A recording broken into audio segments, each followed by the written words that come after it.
And with that, nerdians, welcome to Vagabond Nerds. Before we begin this very special episode, I would like to say thank you to Sean for our new theme song. Thanks. Thanks. 2 years later? Shut up. Thank you. And I need to say, I didn't do it all by myself. So thanks to Eric for helping me out doing the drums, playing what I can't, because it would take us a lot longer if I'd learned them myself. And Mark for sitting through hours and hours of me peskily saying, that's not good enough, to record it again. So thank you both, gentlemen. Yes, so thank you. So again, new theme song. Now, if you are noticing that the panel looks slightly more rotund than usual, let me introduce our new desk. Did you just casually insult our guests? I insulted all of us. I don't think it was terribly casual. Yeah, but it was terribly casual. Oh my God, man. I love it. Okay. Anyway, but to my left, we have Ben Dunn, co-founder of Antarctic Press, creator of Warrior Nun, Ariella, Ninja High School, Heaven Sent. How many other things have you created? Well, I did the Marvel Mangaverse. That's right. Yes, you did. Right. Tiger X, yeah. Yeah, lots of stuff. I created kids. Nobody cares. Congrats. No, those are called future bills. Yeah. My future 401ks. And to my right, we have Jeremy of Titan Comics. Hi there. How are you? So far, so good. How you doing? Yep, that was about. All right, there we go. Excellent. Jeremy has been in good. business for the beginning of time, right? Here in Dallas, 28 years, overall 35. So back when comics came on little clay tablets? Yeah, actually, In no. cuneiform? It was cuneiform, but Okay. it was actually papyrus. Oh, okay. That was during the time of the singing bush, right? Yes. Yeah, yeah. Very 35 good. years? 35 years. Wow, Yeah. that's What bush were you seeing? The singing. Oh, the singing That's bush. about the the same seeing time bush. AP Okay. started up. Pretty much, yeah. My wife, who I married. Okay, it's a long story. I married the owner of the store. Oh. But she opened up her first store Right. in Houston in 1985. 1980s, man. Yeah. Those are heady days. Yeah. Yes, they were. Yes, they were. Well, that's how We me and sold Jason had a store, sold too. We married you as well. Yes. I remember that. Didn't know you guys were into polygamy. This is Oh yeah. We're into a lot of stuff. Yeah, you are. As you guys can tell, it's going to be a fun show today, right? Right? Or just someone's going to, And thank you guys for joining us again, both of you, Yes. for coming back and putting up with this idiocy that we do. So, Not a problem. thank you. So let's start with just a quick, before we get to the overall topic, let's just see where everyone's been up to last little bit. AP has been having a resurgence as of late, getting a lot more press. Yes, I thought the exact opposite would happen after the whole Jawbreaker situation. I thought, oh my gosh, we are doomed. which kicked off a litany of, I didn't realize at the time that it would be anything big. I thought, it'll blow over, but little did I realize that this would snowball into something very huge and significant to the comic industry. It's like, And that's basically what. For those of you who are not familiar, we're basically alluding to Comicsgate, which I think we'll talk about slightly more detail in a little bit. Mostly, I just want to hit some of the highlights. So, like, you've got a bunch of new books out that have hit really hard. yes, I was out of the loop for AP for a long time. I only came back like 2 years ago, and my plan was. My initial plan is to try to get AP books out on a regular basis. Focus on the core fundamentals of why people read comics.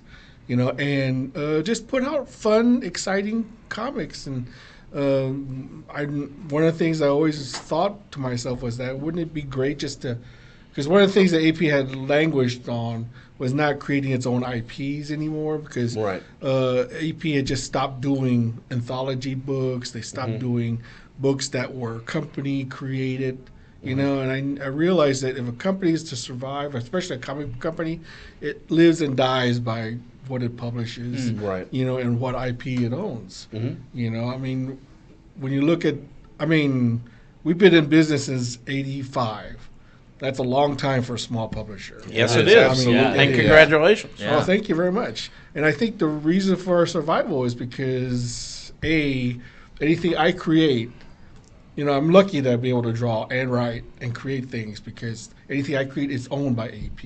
Right. So AP can exploit that to whatever ends, and then and also it just has core creators that we try to develop, and to nurture and to try to, like Gold Digger, for instance, is a title that has been with AP since 1992. Yeah. Okay, and it all written, drawn, and colored by one guy. One guy. That's awesome. I still want to know how he gets that out. I don't know. Yeah. The way it used to be. Somehow we think Yeah. he's some sort of cybernetic, construct that's sent from the future. See, there's a comic book series right there. It's not about comic books. It's about him doing the comic book all by himself. Yeah, but that one's going to take like 8 people to do. Yeah. That'll be the irony to it. Yeah. I think he may break a record for one single creator doing the longest running comics. That's awesome, man. That's Yeah. really cool. And Yeah. it's uninterrupted. It's not like because Usagi Yojimbo's been around I think even slightly longer than Gold Digger's, but he's jumped publishers multiple times. Right. Whereas Gold Digger, Fred's been with y'all. Yeah, it's been the a entire continuous time. run. Something people may not know. Strangers in Paradise got their first Yes. publishing Yep. through you. Oh, that's a good story right Yeah. there. Yeah. But because I that's- thought it was total utter garbage. I mean, when my Eisner editor- Award-winning Strangers in Yeah, Paradise, Eisner might I Award add. winner. Yes, Yeah. I mean, just to show you what I know, but my editor fought for it. Mm-hmm. I relented. I said, "All right, you feel so strongly about it, we'll go ahead and publish it." And then when it debuted, worst selling AP book ever. It's awesome. But Worst. In it fact, was- we had to beg Diamond, please order more so we can at least get the print run. The minimum print run. And then it just created this cult following, though, that is, Oh, I mean, Relentless. nothing against the thing is Terry Moore is a great talent. I mean, he's fabulous. When he first started working for AP, he was willing to do anything. He did furry stuff. He did Ninja High School. I mean, he was just like an eager beaver, just wanted to break in. But once Strangers in Paradise broke out, it was like 3 issues. I'm done. I mean, nothing against the guy. Yeah. He had every right to take his creation elsewhere because that's the beauty of creator-owned material. Yep. You can say, you know what, I'm out of here. And you can take your stuff and go anywhere you want. That's the beauty of the free market. So now, Flash forward to today, you're producing Rags, another independently owned. Yes. Let's tell us a little bit about that. I had very little to do with Rags. All I know is, from what I understand, the AP guys wanted it, and they was recommended by one of the editors there. I don't know who, but they picked it up. Because this was before I came on board. They had already made the decision to publish Rags, and we didn't know it was going to do that well. I mean, it just seemed to hit, for some reason, and we haven't figured it out yet. so now I got to ask, from a store owner, right, and one who I would like to think is well thought of in this Dallas-Fort Worth area, if not the state. Thank you. How's it going for independents nowadays? Well, long story, but we'll try and narrow it down a little bit. I've always been personally attracted to small press, edgier, non-mainstream comic books, and it's that those can be fiscally dangerous for a store to carry because any store, this is true of any store. If I say this is the best thing ever, I'm going to order 1,000 of them, and I sell 3 because it's really edgy and weird, and I like it, and my 2 friends like it, but no one else buys it. Well, that's a short track to going out of business. That's like spinning a roulette wheel. Yeah, exactly. Yeah. So while I love the independent stuff, and I've been a strong supporter and both fan and proponent of independent comic books for a very long time. I mean, ever since I first started running the business. It's a tricky razor edge to walk. For example, since we were talking about Rags, I saw it and I said, "Oh, well, okay, I'll order whatever." I don't even remember what number I ordered, and they went poof, and I said, "Oh, well, okay, I'll try and get more." But that's the dangerous hedge, and one of the things that, speaking to, if in case anyone listening or watching is a comic book store owner, and you get that stock message from Diamond that says, "Oh, we can't get any more," that means Diamond doesn't want to get any more. Almost every single time, and Ben will probably tell me all about this, the publisher has cases sitting in a garage somewhere, hoping Diamond places a PO. And if Diamond doesn't put a PO out, the publisher thinks that we, retailers, we didn't want any more. No, Diamond will get them to us. So I learned very early on, and I still put this into action. As a matter of fact, I need to make sure I get your contact. No problem. There you go. Vagabond nerds. But you've been in business for 35 years, so you've seen the ups and downs of the comics industry. Oh, yeah. Like the black and white bust, the whole image thing, And the Batgirl craze. the death of Superman, and it seems like these balloons. That's where I got my copies from. Was your store? yep, back in the dark ages, and so going back, bringing it back to independence, it's I believe strongly in supporting non-mainstream publishers, and if you look at the numbers and the statistics, I'm not. That's what's actually a growth medium. I know we're getting ahead of where you want to be, but in terms of Marvel and DC are actually largely nationwide trending downward slightly. They're not crashing, but the smaller presses are trending upward pretty strongly. Again, it's a tough, dangerous razor edge to walk for a retailer. In that, if you order too much. Yeah. Guess who gets the eating for dinner? We know about that, Jason. Yes, we do. Yes, you do. Yes, Yeah, you do. we do. But do you believe that the reason that things are the way they are is that the big two are abandoning their core characters? I don't know about abandoning their core characters. Or fundamentally changing them to the point where they're unrecognizable. I would say that's absolutely 100% true of Marvel.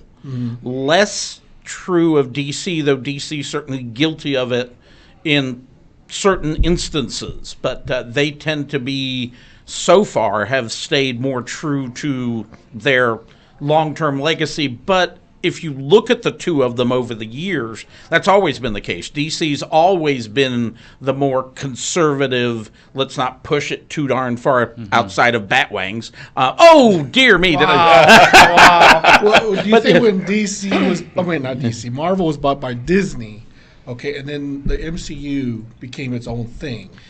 Yeah, but see, with that, I think I'd like to know where you're going with that. But even with that, Marvel, towards 2000 and let's say, 3 or 4, where they just started kind of, I don't know what it was, if they let their creators run wild.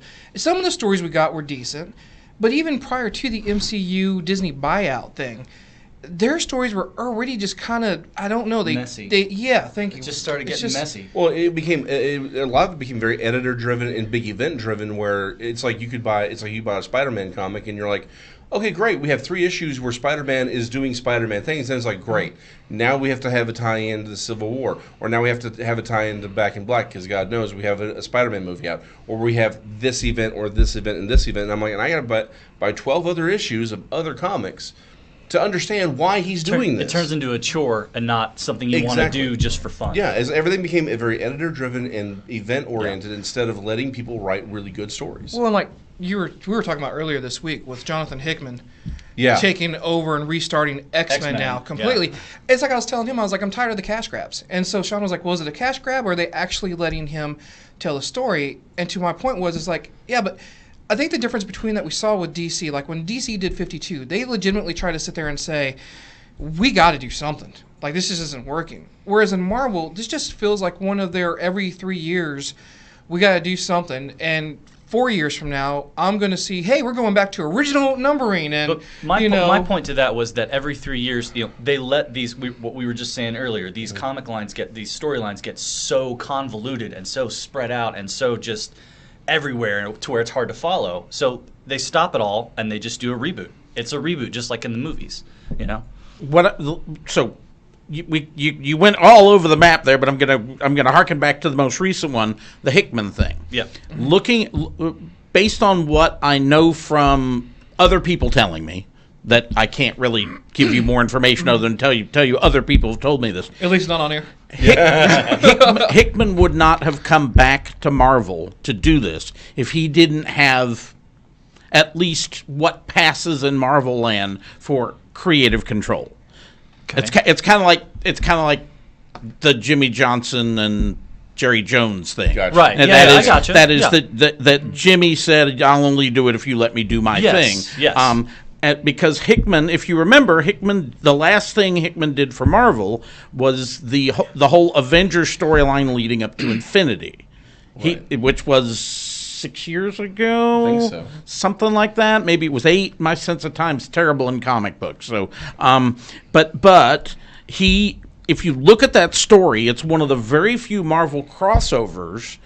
And I told this to my customers at the time, and I tell it to them now, that actually merits reading all of the little bits of it, because Hickman was at least involved, if not actually wrote all of them, and consequently it all hangs together as one big story. The thing they're telling us about House of X, Power of X, that's all we know about now. Is that they're going to intersperse the issues, House of X and then Power of X. Of course, we'll see how that works by issue 5 or maybe even 3. But they claim that, at least at this point in time, they claim to have either 3 or 4 issues already in hand. We'll see how that works again. But they're going that House of X will come out, followed by Power of X, which will play off of what happened in House of X, and expand the story and expand other things. So it's not quite completely 2 different miniseries. It's got me intrigued and interested, mainly because it's got Hickman attached to it. Everything Hickman has written on his own. If you haven't read any of his individually written miniseries stuff, they're fantastic when he gets to do what he wants. I know you're going to say Fantastic Four. His Fantastic Four one was easily some of the best Fantastic Four in 30 years. I mean, or at least since the Secret Wars. I can't argue with that either. It was, and the thing is, he kind of expanded. Old Man Logan ties into it.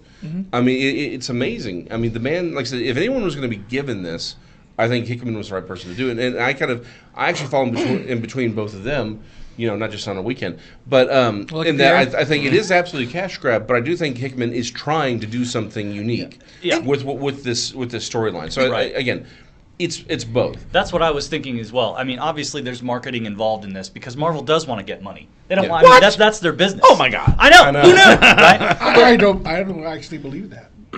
I was going to say that too. I was going to go to that. Yeah, this is exactly where I wanted to go because I would argue maybe Hickman wouldn't have had to do this and Marvel wouldn't have necessarily done this if their sales were stronger. Which leads me to the question: why, as you've noted, the big 2, their sales are edging down, and the independents are edging up. Why do y'all think that is? We'll start with Ben. Well, this is the first I've heard of the X-Men reboot. So the 2 titles are Power of X and House of X. So there's no X-Men anymore. The current story. Okay, which is what we retailers here from Marvel. Oh, spoilers! Not really. Every single title that has an X in it will be canceled. See, they're stopping. I've seen this before. I know. I have too. Which been there, done that. Got the T-shirts. Came around. Oh yeah. Do you remember that? Age of X. Sorry, Age of Apocalypse. No, I mean, which I gotta be honest, Age of Apocalypse rebooted their entire line with Heroes Reborn. Yes. I mean, with Captain America. Yeah, I like the Iron Man one. That was my favorite. So, and where did that lead? Back into more swirl. Yes. So I'd see this as only a temporary thing because Marvel, is a company that's driven by, this used to be driven by sales. Okay, that's why they did Mangaverse, because manga was hot at the time, and this was their way for let's just see if manga sticks, Woo! And the same sound you made yesterday. When I was between twice. Yeah, ironically enough, the thing is that now that they're bought by and owned by Disney, I think they're only using Marvel as a way to create IPs. Yeah, I agree with that completely. 100%. So and the thing about Disney is actually devoid of any creative ideas. The higher ups, okay, they're businessmen. Okay, they're interested is the bottom line. Right. Okay. Which is why they're remaking every cartoon. I was going to say, which they have is no why 2000. idea. Why do you think they're remaking their animated series? Yeah, into the live action stuff. Why are they doing that? That makes no sense. Okay. It doesn't need to be done. And let's quit calling The Lion King live action. That's not live action. Better animated. 10 years ago, I sent an email to somebody at Disney because I got a call from Disney. And they're asking about Miyazaki. They never heard of him. Okay, because this is Disney. All right, and I said, of course they would never hear him. Okay, so I said, well, yeah, I can tell you. We're never having Disney as a sponsor. Okay, and he said, well, tell me about his movie, and so I told him, and then lo and behold, they pick up a whole bunch of Miyazaki stuff. Right. Oh, it's just accidental. Well, probably. And I even made the suggestion to them one time. You should remake the Miyazaki films as live action features. Yeah, there would be a lot of good live actions. I said out you of did that. a Totoro live action feature. That would bring in a big bucks. Howl's Moving Castle. Howl's Moving Castle. Yeah, that's my favorite. They figured, well, why should we pay license to Miyazaki? We could just remake our own things from our own anime. But anyway. I digress. Yeah, well, and they did the same thing with Fables. Right. They originally had bought the option to do Fables as a show, and it was actually piloted. They were piloting it, and they stopped. They're like, you know what? Why don't we just use our own characters? And originally it wasn't even the Disney versions, but they just said, well, why pay Bill Willingham and use his universe? Let's just create our own universe. And then they started. Then they said, okay, well, now it's the Disney characters, and really they completely jacked up that whole storyline. You have to remember. Marvel is an old company. It's been around for 70 years. So they were beginning as Timely, then Atlas, then they became Marvel. Right. Okay? And then you go back and you see, well, gosh, you can go all the way back to the golden age, the 1930s, and there's ideas in there they can pluck and pluck and pluck and pluck. And the catalog is vast. Marvel could stop publishing tomorrow, and they would have 70 years worth of stories. Oh, absolutely. I mean, they have an infinite. Yeah, I saw they're looking at Atlas now. So Marvel has to sort of justify its existence by creating new things. Different Atlas. It's not the Marvel Atlas. Okay, cool. For DC, I didn't get a chance to read the whole. For Marvel to justify its existence by creating new IPs for Disney to exploit. See, that's why Marvel doesn't care. Okay, they don't care because why should we care? Well, and I think there was a report that was done a couple of years ago where they said that Marvel actually, of all the companies that Disney owns, Marvel, while the MCU obviously is riding high with every movie they put out, Marvel as a comic imprint for them is actually probably costing them money. Yes, that's what I heard. But their IPs are what is valuable. Exactly. Right. In the retailer world, this discussion's been going on ever since Disney bought them. Why does Disney still own Marvel Publishing? Right. Because Disney doesn't care about print.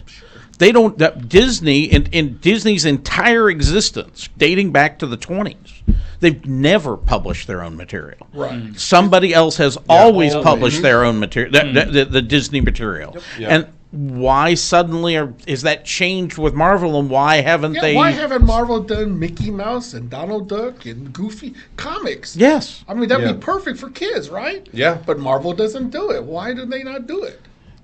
I don't know. I mean, that would have been my first thought. Because Disney already has the engine. Make more money licensing it. Right, and they already have engines built for this overseas. Right. Italy and Spain, the two best-selling comic books, are Mickey Mouse in Italy and Uncle Scrooge in Finland. I'm sorry, not Spain. I think they would offer it to Marvel. They say, here's the entire Disney library, make a comic book out of that. Yeah, but they haven't done that. Nope, not a thing. You could totally do Roadrunner and Coyote. No, that's not Disney. Oh, sorry, that's Warner Brothers. No, but you could do Little Mermaid. Yeah, sure. That's true. Darkwing Duck. I mean, that'd be a kick-ass comic. DuckTales. Darkwing Duck would be you have the great Disney to library bring of that back. TV shows. You know, plus they could do the absent-minded professor. They could do, Dexter Riley. They could do Chitty Chitty Bang Bang, all that stuff.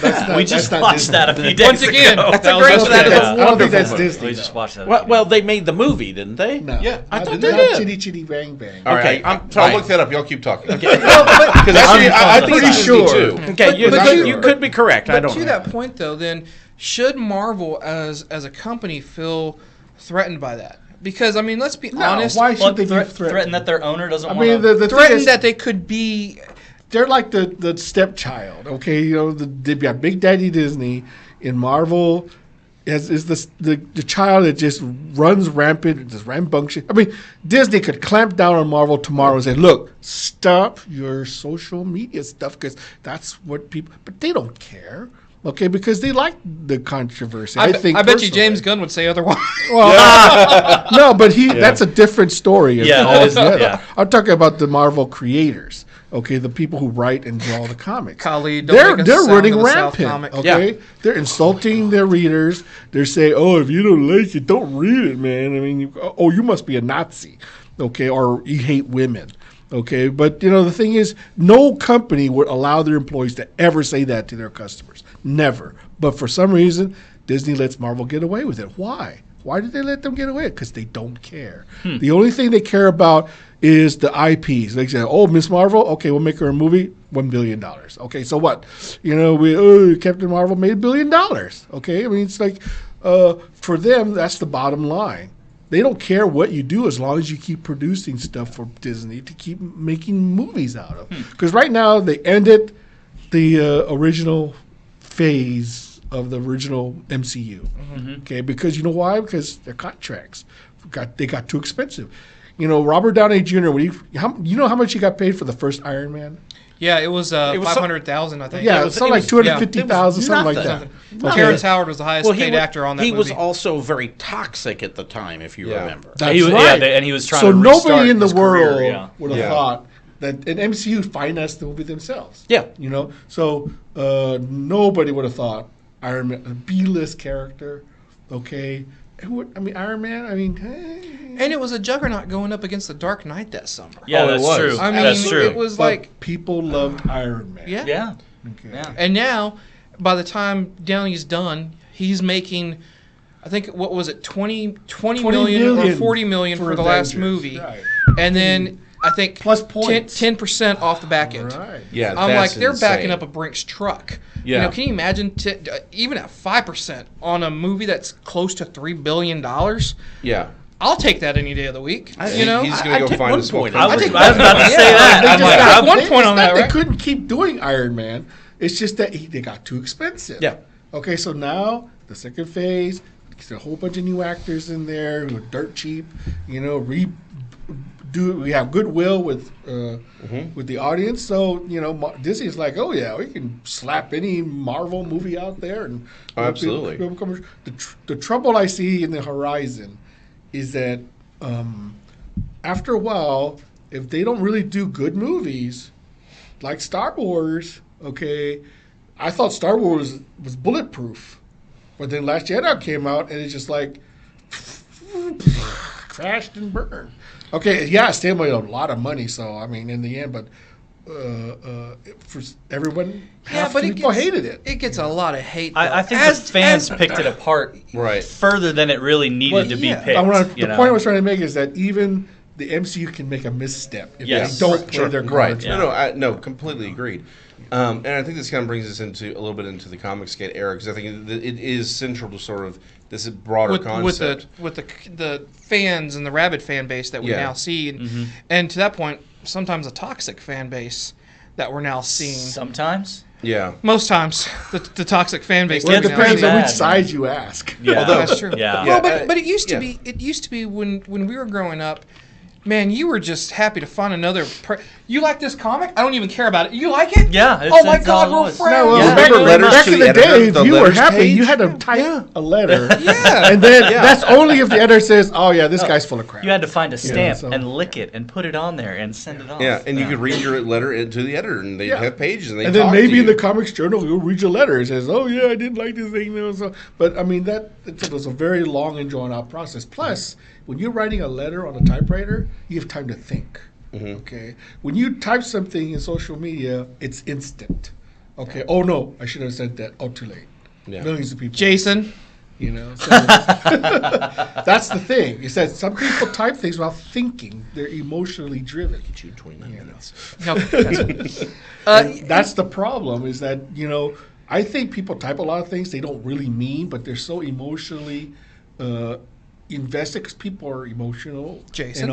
And they just type whatever comes to the top of their head. And later on, they have to pull it back, say, "Oh, I didn't mean that." Well, it goes back to what we talk about in more of a business world. It's a 3 right rule. Write it once, review it, write it again, review it, write it again, and then it should be okay because you've had time to think. But no one does that anymore. No one does that anymore. See, that's why I think I'm sensing that they're aiming their comments at you, Jason. Well, I'm not aiming anything. I can use a scatter gun and still get him. I always thought this would be great as an app. Is that broadside of a filter, right? Okay, Yes. you send your message to a filter. It is and the now. guy tells you, I don't really think you should I'm send 1/16 fat. No, you're 1/16. And that's the problem, right? And that's where we get to in Comicsgate. I don't know how much it's affected you or sales or anything else. You go online and you read about it, and oh my gosh, there are retailers out there that are. We may want to explain what Comicsgate is Yeah, for let's people do that. watching. Okay, so let's do that. So let's start at the beginning. Oh, we're going to start with me. Actually, I think Ben No, I would said probably at be the the best. beginning. Well, Yeah, as far as I which is- know, it started with the milkshake. Brings all the boys to the yard. Don't beat me to the punchline. You know about the milkshake controversy, right? No, go ahead. Go ahead. Yeah, let's just assume nobody knows anything. Supposedly, and I don't know the dates exactly, but Marvel had just hired a whole bunch of female editors and writers. One of the longtime employees at Marvel was a female. The name I can't remember. Anne something. She died. Nocenti? I think so. Maybe. No. I don't think Anna Nocenti hasn't died. No, but okay. Okay, well, she was a longtime Marvel employee. Okay, She go ahead. passed away, so all the female editors decided to honor her passing by taking a selfie of them having milkshakes. Okay, so that went, of course, to all the fandom, and then one guy made an offhanded comment and says, "Oh, something kind of crude." I think it was something like, "Oh, I do her," or something like that. And that set up a whole chain reaction about, we're being attacked, insulted, and, you fans hate us and all that kind of stuff. And that's what started leading to the controversy. But then it really hit when, Richard C. Meyer started Diversity in Comics. I'm not sure if you're familiar with this.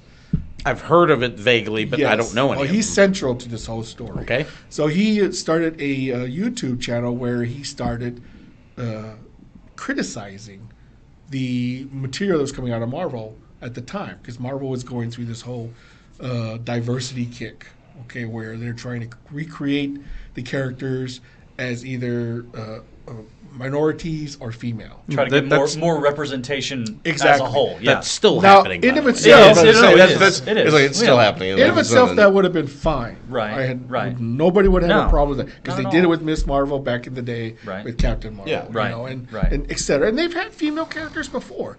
So instead of being organic and let it naturally flow and create new characters, okay, to represent diversity in females, he disliked the direction Marvel was going with all their changes they were making in the universe. And if you've heard his YouTube channel, Yeah. Back in the day, It's he was rough. very Yeah. salty. That's for it's sure. rough. Yeah. Okay. And he was very, very blunt and direct, and he did not censor his opinions.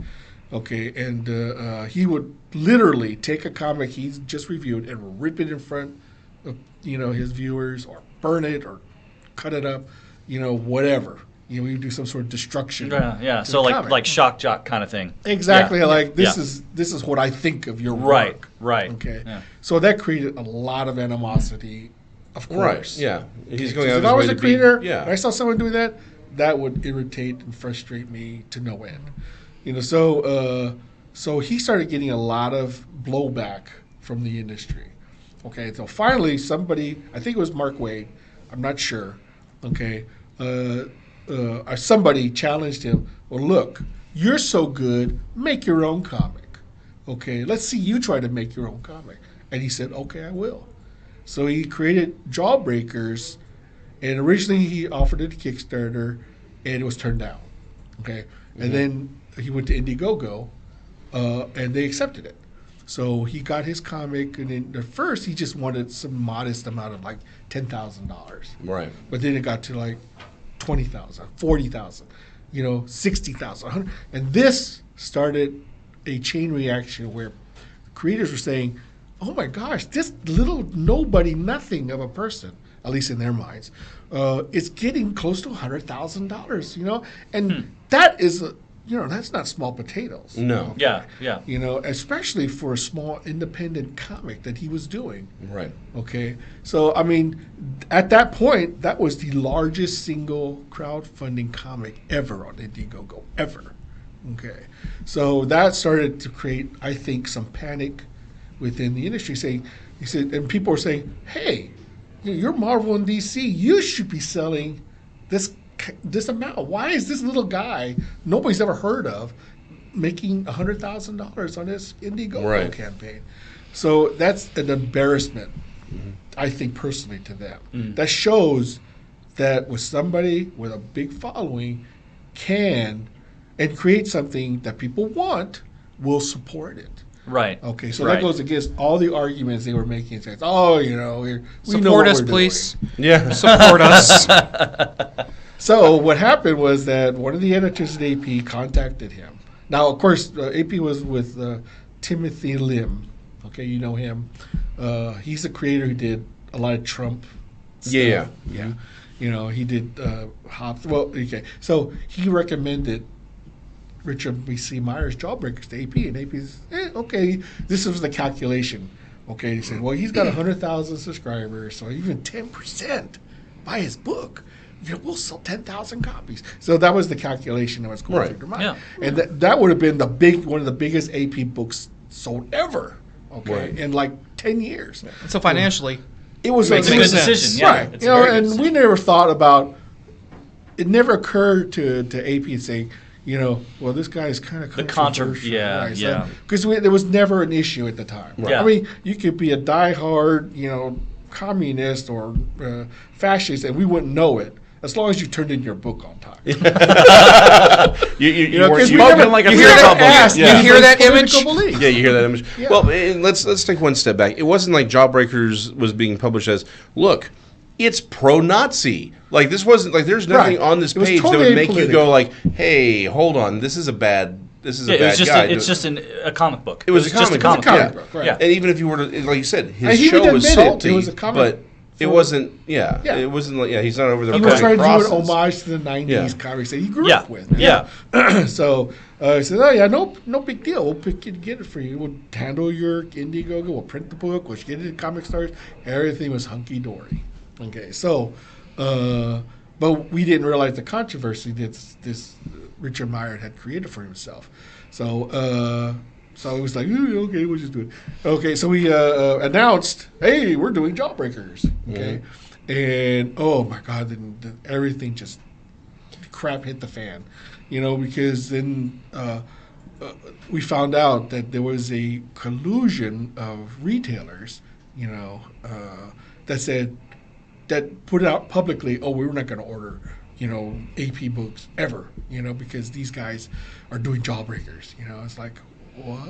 So, because of your association with him, you started getting blacklisted. Right. We started getting a blowback. And very publicly. I remember I flipped up. I was just checking Yahoo, and they said Anarchic Press picks up controversy. I'm like, whoa. Yeah, I know. Anarchic Press has never been. And I believe I texted you because I saw that, and I was like, are you reading this right now? We've done our fair share of controversial stuff. I mean, Warrior Nun was controversial. Right. We did Obama books. We did Trump books. Yeah. I mean, it's like, but I've never seen nobody anything made like a big that. deal about it. Yeah. So we just thought, we just do, because I guess they had read Jawbreakers and said, there's nothing controversial in here. So, but then Mark Wade called my brother, who's the owner of Anarchic Press, and I was there that weekend. He called. Okay, I was sitting in the living room, and he got a call from Mark Wade while I was there. He said, I got to take this. So he moves over to the other room, okay, because I guess it was going to be a private car. So he didn't say it in front of me. Right. So he went, and then hours later, he made the decision not to publish it. Okay, and I said, well, why?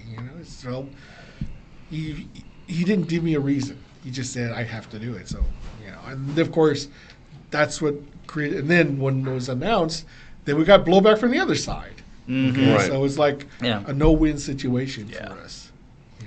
But somehow through all this, and now of course Richard Myers is suing Mark Waid for tortious interference. Well, I think Mark Waid also published a piece where he released some of the documentation from the court case recently.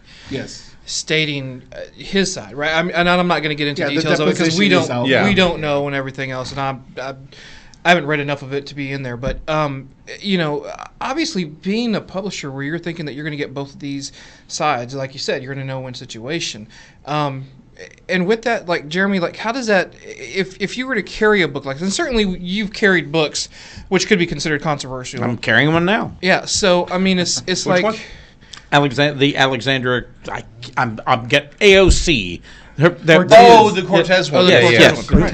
Which when I posted that I was going to be carrying it on my Facebook page, boy, did that set off a firestorm. That was very entertaining. But anyway, go on. And how is it that, I mean, because basically there are two sides of this, right? As a publisher, you just want to get to reach the masses, make your money on there. As a retailer, you certainly want to sell, you want to make your money out there. Who is there a winner in that? No, there isn't. See, the problem was, the thing is that it used to be it didn't matter. Okay, we separate the art from the artist, and that was it. I don't care if you, did time in jail for whatever. Just put your book out on time. And, and I'm sure as a retailer, you don't, well, I guess the retailers, you do have to deal directly with the public because you are on the front line of the comic industry. So you have to take the heat. Well, the easy answer is I listen to my customers, and if my customers express sufficiently strong opinions one way or the other, it's pretty much incumbent upon me to pay attention to that, because they're the ones that pay my bills. Right, because the customer you're directly engaged with you. Absolutely. It's the social contract. And they tell you when your book doesn't sell, that's telling you this book is garbage. But going back to your question about Comicsgate, the only people I've ever heard about Comicsgate from are other retailers. Not a single one of my customers has said, what do you think about Comicsgate or something like that? Just definitely more behind the scenes kind of play. Inside baseball. I don't know. Okay, I'm just telling you that. I love it when Jason uses sports analogies, by the way. That out of the people who come into my store and talk to me who aren't directly involved in the industry. Yeah. Never heard of it. Yeah. Nobody has come up to me and said, "Are you going to be carrying that comic? Because I'm going to stop coming." Or you have to carry it, or nothing, not a word. So, do you think it's just mainly more of an online presence? I don't know for sure. Yeah. I having heard about it enough times from other retailers and read a little bit, I did enough poking into it to find out what a deep cesspool it is. Yeah. And when I say cesspool, that applies to both sides. Everybody's just throwing vitriol into the situation, which rarely solves anything. Or even hear vitriol used very often. That's a good one. I like that one. I think that's one side effect on medicine. Yeah. May contain vitriol. If vitriol continues for 4 hours. Please consult a doctor. The fact of the matter is our industry is pretty tiny compared to other industries. Oh, it's itty bitty, teeny weeny. So it doesn't really garner a lot of what you would call like mainstream attention. Attention, yes, exactly. Yeah. Because it's just so small. Yeah. They just want to go in there, buy their comics, and even then, the act of buying a comic is becoming less and less, important to people. They just either read it online or they just order it, and have it mailed to them. Yeah. So, I mean, the thing is, we're losing, I think, a generation of kids because. Oh no, you're wrong there. Oh, am I? Oh, absolutely wrong. Actually, the number one spin-off side effect that I've seen from the Marvel movies, is these people who are interested in comic books. Right. Okay, now, like anything else, when they grow up to be your age, since you're the kid in the room. Oh my God, you are the youngest bastard. I am the youngest one here. That's true. But not by what? Like, so do you think 3 years? Do you think Marvel's experiment in diversity is actually paying off? No. It's the movies. No, the movies make the kids interested in Thor and Iron Man and Captain America. Iron Man, it is not Iron Man. Are they like... Again, the kids, the books that I point the kids to, because parents usually want content that's appropriate for kids and that kind of stuff. Of course, yes. That tends to be the legacy version of Iron Man or Captain America. They're not going to put, for better or for worse, they're not going to put Falcon as Captain America in one of those. See, that's what I found very odd about this whole Marvel situation. They could very easily have done 2 Iron Mans. Okay, one meant for diversity and keeping the same Iron Man the way he is. Well, they have. There are two Iron Man comics. Yeah. Ironheart, where she's it's a 15-year-old smartest girl in the world. Well, you see, thing. that's okay. That's no problem, because you have, and then you have the regular Tony Stark Iron Man. Correct. For the regular readers who want to keep. Yeah, you don't need to destroy what somebody else already loves just to facilitate more diversity. You create more diversity. But it took them a while to figure that out. And it did, definitely. I think that's definitely been one of the big things that they've had, and I think that is also what created this blowback, and has sort of created this sort of side versus side. Is it wasn't like with Miles Morales, right? You're a hand talker. I am. So like with Miles put Morales, sock puppets on there, man. Like. So McLean is actually an Italian name. You didn't know. Yeah, exactly. Hey, what's up, Hey, basta fangula. So with Miles Morales, he was in the Ultimate line, so we still had Peter Parker running around. Nobody had a problem with that, and so you had this little thing where he could grow and be his own character, and it worked, and he was allowed to be a character. And Bendis put a lot of heart and thought into that story and that character. I am a Spider-Man fan from way, way, way, way back. We know. Yeah. You were born when that. Yeah, I was born. I read it. I was like, I ran up to Stan. I'm like, Stan, this is a great book. You need to do more of this. No, but anyway, I love Spider-Man. I will admit, and again, Ultimates, like with the Ultimate Avenger, it was my favorite line of the Ultimates. Are you landing a plane? Would you shut up? I'm enjoying this right now. So when they did Spider-Man, I was like, whoa. He's landing a plane. Yeah, you're right. I see that now. See, you make him try too hard. It was much better when he was natural. So I hated the Ultimate line for Spider-Man. Like, there was some stuff they did that I liked, I thought was cool, but overall, I could not stand it. I'm like, I have read this 100 times. I couldn't take it. I remember you bitching about it. But then whatever. Anyway, but then when they're like, okay, Miles Morales, I'm like, you know what? Let me see how this goes. I loved it. And I only dropped the book when it got back into, well, let's do all the editor-driven crap and stop dealing with him as a character. Yeah. Ironically enough, that's when Marvel dropped Ultimate, too. Yeah, exactly. Well, I told him. So, but the problem is when you changed Thor when you got female Thor and Falcon became Cap and you got Ironheart, it was like all at the same time. Time out. Sorry, Khalid said you a Southwest Airlines specialist. That's what you are. Maybe I have actually missed. Well done, Khalid. Yeah. So it's like you had a lot of this, quote unquote, push for diversity at the same time, but instead of like y'all said, instead of creating new characters and allowing them to grow and become characters without getting rid of the legacy characters, they're like, well, screw your legacy characters. Thor's going to be unworthy. Iron Man's going to be a dictator version of. Let's do something to get rid of the current stock, and then we'll throw in new stock into their place. It's like, and you must love. And the way they present it was, you must love this, or you're evil. Yeah. Instead of being, hey, here's some cool stuff. Yeah. Instead of just going, we can be diverse. Yeah, give it a chance. Right. Give it a chance. But, and to that point, though, because to me, during this time frame, and I remember having conversations with Sean, DC seemed like they were hitting all stride, but I don't think they ever beat them in sales. There was a period when New 52 first cropped up. They beat Marvel, and now New 52 was 2011. I know that between 2011 and 2014, of those 48 months, DC beat Marvel at least half of that time, if not more. I'd have to look at the statistics to be sure, but DC was doing better than Marvel in terms of total sales for the first time in a long time. Yeah. Well, the reason I'm a big Marvel guy. I grew up with DC. And it's only been recent that Marvel's been sort of letting me down, but and I started getting into DC, but then I realized, what DC is about? DC has characters that are gods.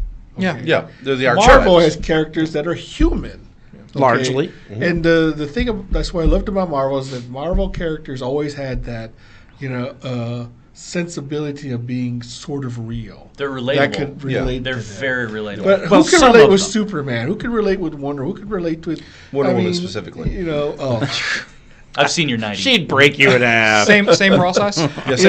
Even Batman, who's supposed to be supposed to be human, is actually more of a force of nature. Well, it's Greek. It's our Greek mythology. I mean, that's what that is. So that's why when people would always ask me, they'd be like, "Well, what do you lean to?" I was like, "I like Greek mythology to begin with. I do like DC more, but Marvel was always of the now. Was always the human take on it. Was always, poor Parker could never land a job until recently, and he was always living paycheck to paycheck. It was relatable. Yeah. Who's going to relate to either the alien or the billionaire who, I think I'm going to go fight crime today, even though Batman's like my favorite character, but I can't relate to him. That's why you have the characters around him created, because you can relate and see it through them. But, it's just, for me, DC, and I think has a stronger writing core than or creative core than Marvel right now. I think the editors have the writers on a short leash. Basically they're telling, they have their social media policy. Warner's won't take the kind of garbage that Disney's allowing. Right. Warner Bros. Is very strict about, you will not say anything negative about our readers, okay, ever. And you've noticed DC's been very good about keeping that under the hood. It's only been Marvel that's been like, we say they're just flying off the handle. I'll take a picture of my butthole and put it on the internet. That's the next Marvel comic right there. Buttholes Incorporated. That cover's gonna suck. The Fantastic Four. Yeah. We're running a little bit short on time, so I want to do one thing. In sort of responses, y'all brought back exciting comics, which brings back a lot of the sort of older characters, and that seems to be doing pretty well. Oh yeah. I want to ask. So you have some I can get on reorder, because Diamond won't sell me. I have no idea. Okay, I say I need to get in touch with you. The inspiration for that was that I was looking to do a superhero universe. Right. So I was going to go through the backlog of public domain characters. And there's hundreds of them. Oh, hundreds! I always said there's no such thing as a bad character, only a badly written character. Boy, did they have a lot of those in the 40s. But the thing is, they got a lot of those today. Jason, that's why AP won't pick up our books. I know, yeah. So you create this, and it's doing very well. So I guess the question that I have for both of you, very quickly, what is the one piece of advice you would give to Marvel and DC from your perspective? Then we'll jump over to Jeremy. So you've created exciting comics. You bring back these old characters. They're hitting. What would you tell Marvel if you had a chance? Well, if I was running Marvel, what I would basically do is I would cut everything down to its core essential. Okay, one X-Men title, one Daredevil title, one Spider, and get the best writers and artists that I could possibly get to just service those books. Okay, because if you think about it, if I could sell 1 million copies of one title, that beats selling, 100,000 copies of 10 titles. It's quality over quantity. Exactly. Right. And people won't be overwhelmed by, storylines. Says, do I have to buy this one? Do I have to? I got to collect all these covers. I got to collect all this stuff. When I was a kid, every week I go to the comic store and I could buy one Daredevil. I could reliably buy one Daredevil title, one X-Men title, and just take them home and read them and just be caught up in the story. Yeah. And that's really what I think they should do, is just cut out all the confusion, get back to basics. Jeremy? Well, the thing that I've always said to every publisher when asked is, I don't care what you publish. I don't care where you publish it. I care when you publish it. If you tell me it's going to come out every 2 weeks, damn it, put it out every 2 weeks. Yeah. If you tell me it's going to come out every 3 months, cool. Put it out every 3 months. And that's So that's what I tell every publisher. Now, entertaining stories, good writing, good art, those are all pluses that add on top of those things, because customers, when they come into stores, every comic book store, if they're coming in because the schedule says that Pajama Man's supposed to be out this week, they want it on the rack. They don't want a story from me about, I haven't gotten it yet. Yeah. It's been pushed. Yeah. Oh, yes. Dude, Yeah. So anyway, that's what I tell them. All right. I think, and we still actually have, I think, just 4 minutes. About 4 minutes. But yeah, He's over here filling me up, and it's weird. That's all right. Like you've not been there. I was before. Gonna say, don't lie. It's not weird. I didn't say I didn't like it. It's hey. weird. But so I think what I learned today was Comicsgate, for all of its intensity behind the scenes, has done nothing really to bother the mainstream consumer. Yeah. Well, nothing that my store has seen. I'm just a little snapshot of the industry. I don't hear anything. Well, what I see with Comicsgate is that it's creating two separate industries. Okay, you have the mainstream industry with Marvel and DC. They're just going to do what they're going to do, and they have the lion's share of the market. There's no doubt about it. But I look at Comicsgate as sort of like that little tiny mouse, among dinosaurs. Eventually, it will evolve, and then when the dinosaurs go extinct, they will become the dominant species on Earth.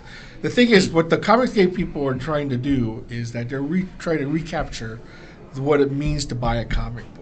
Okay, it has to be fun. It's going to be entertaining. It's got to deliver on the artwork. I mean, those are all very essential. Those are all awesome things. And you think we can actually? Hopefully, it steers towards that more positive. I'm hoping. No, but we live in the CGC comic industry now, where, I notice if you encapsulate the comic, you can't read it. So now I've noticed that the emphasis is all about the cover. It's all about the cover. That's why we're doing 25 variant covers. Because you're going to slab it between plastic and never going to be true. Sad but true. And I hate that. I really do. I do too. And I got to be honest, that's one of the reasons I've started going to What's the trades. Purpose? You might as well. You think about just do a cover and have blank pages in between. Yeah. I mean, it's the same thing. Yeah, I know. I'm right there with you. And they're slabbing those too, by the way. So there's a lot of slabbing, whatever. There's a lot of slapping.